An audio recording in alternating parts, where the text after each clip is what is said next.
Bailey was the son she lived with, her only boy.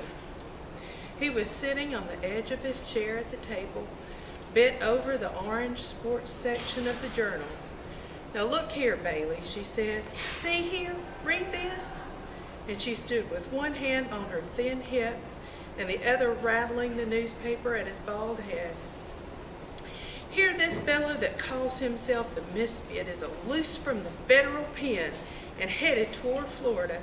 And you read here what it says he did to these people. You just read it. I wouldn't take my children in any direction with a criminal like that loose in it. I couldn't answer to my conscience if I did."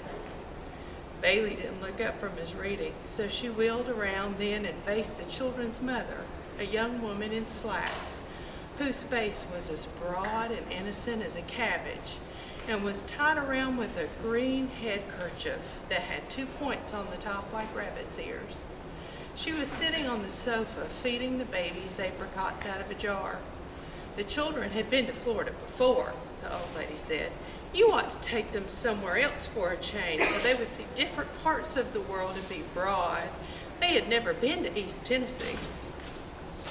The children's mother didn't seem to hear her, but the 8-year-old boy, John Wesley, a stocky child with glasses, said, "If you don't want to go to Florida, why don't you stay at home?"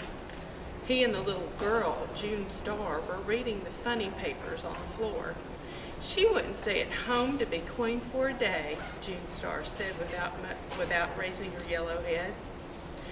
"Yes, and what would you do with this fellow, the Misfit, if he caught you?" the grandmother asked. "I'd smack his face," John Wesley said.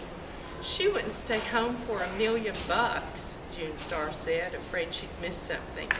"She has to go everywhere we go." "All right, miss," the grandmother said. "Just remember that the next time you want me to curl your hair," June Starr said her hair was naturally curly,